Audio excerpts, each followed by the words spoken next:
As we celebrate today the feast of the suffering, the passion, the martyrdom of St. John the Baptist, the question that people will ask sometimes is why, when someone had spent his life serving God, why would God allow this person to be put to death? It's one thing to look at someone who's a criminal and say, well, we can understand why that person needed to be put to death. When we're talking about someone who is a righteous man, someone who lived his life for God, why would God allow this? And of course, following up on that comes the great question that would be posed to us by our pagan society. Why would you worship a God who would allow you to suffer? Why would you worship a God who would allow you to be put to death? Well, let's turn it the other way. Why would you worship a God who dies for you? After all, God is above all of this. God is the author of life. And we're going to say he died. And we're going to worship him because he is so weak that he died for us. Just the opposite. He is so strong that he died for us. That's precisely the point that St. Paul recognized, and we heard in the first reading today. Remember, what happened before this is that St. Paul was in the Areopagus. He preaches this pretty impressive homily that he gave. Never once mentioned the name of the Lord, never once mentioned anything about Jesus, but boy, it was sure smooth. It was an impressive talk. It's in the Acts of the Apostles if you want to read it. And he realized what he did. And he had time as he was on the boat going to Corinth and made a decision that never again would he do such a thing. He was only going to talk about Jesus and him crucified. Because then the faith was not based on human wisdom or on human eloquence. If people are going to come to Christ, it is going to be based on the power of God. The power of God, interestingly, looks like weakness. But it is exactly the opposite. Far from being weakness, it is pure love.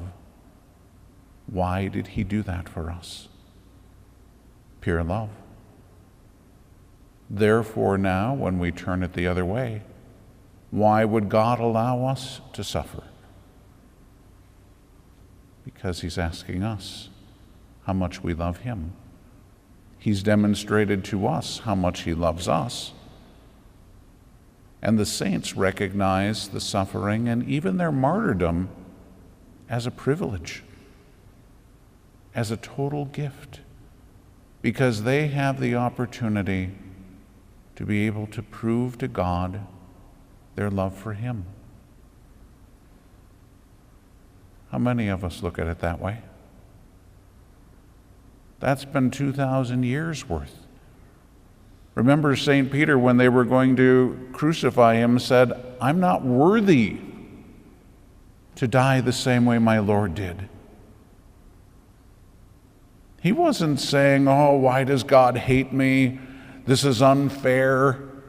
No, he looked at it and said, wait. I'm not worthy to die the same way. They said, fine, we'll turn the cross upside down then. So we look at the saints, and they don't see this as an injustice at all. And what happened on the natural level is totally unjust. Just as we heard in the gospel today, Herod's filled with lust and is willing to do stupid things. Yeah, that's totally unjust. Was there any reason on the natural level for him to do what he did? None. But it's not a question of the injustice on the natural level. The question has to do with the supernatural level. Not what did Herod do, not what did Herodias do. What was God doing?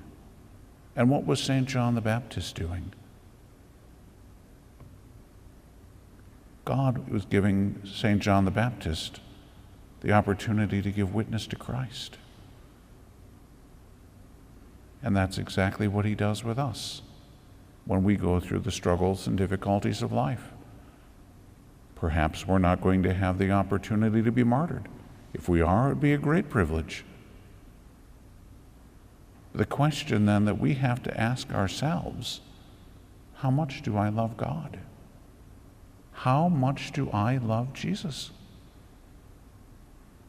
Is it just lip service that I'm giving him? Do I just go through the motions? Or do I love him enough to suffer for him? Again, let's put it into a different context. Since most of you are parents, are you willing to die for your kids? I sure hope the answer is yes. And I hope you don't even have to think about it. That you would love them so much that you would put your life on the line for them. Of course you would. Jesus said we're to love God above all else, with our whole heart and soul and strength. To love them more than we love our children. We're to love them more than we love our spouse. Love them more than we love our parents. If we would die for our children without giving it a thought, and we're to love God even more than we love our children, then as an act of love, we wouldn't question it. In fact, we would find it a privilege. That's what the saints have done for 2,000 years, and even in the Old Testament before. So that's why we look at this way. That's why we celebrate the fact that someone was put to death. Not celebrating it in the sense of saying, isn't this a great thing that Herod did? But rather celebrating it in the sense of saying, isn't this a wonderful thing that God did, and that St. John the Baptist did in this case? Because it wasn't just lip service. He bore witness to the Lord with his words. We can all do that. But he bore witness to the Lord with his life. And how many of us would actually be willing even to do that? That's what it really comes down to. If someone were to say, I love you, and you were to say, prove it, what would they have to do? How would they prove it? How are you going to be convinced?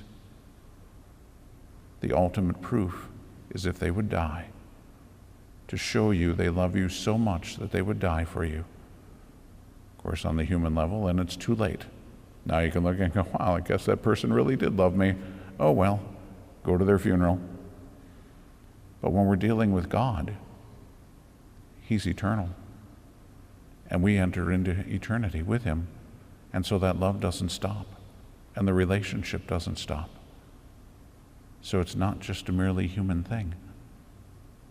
So if we're going to say to God, I love you, and if we even have an opportunity to say, I will prove it, God already knows how much you love him. Or in somebody like me, he knows how much we don't love him. But the reality is, we don't know. We don't know how much we really love God. And so if we have an opportunity to prove it, it's not proving it to God, it's proving it to ourselves. And so if we have a little bit of opportunity to suffer and we run away, all that we're proving is that we don't love him very much. We give him lip service, our hearts are far from him. But as that love grows, and this is what the saints show us, the desire of their heart is to be able to die for the Lord, because their desire is to love him perfectly. And that's what God would ask of us, not necessarily to be martyrs, to love him perfectly. Because if we love him perfectly, then we can love the people in our lives that same way. If our love for him is imperfect, so is the love we have for everybody else. So God wants us to love It's what we're made for. So pray for that grace. Not the grace necessarily to be a martyr, but the grace that if it is God's will for you to be able to do that you would have enough love to do it. But pray for that grace to love God truly with your whole heart and soul and strength.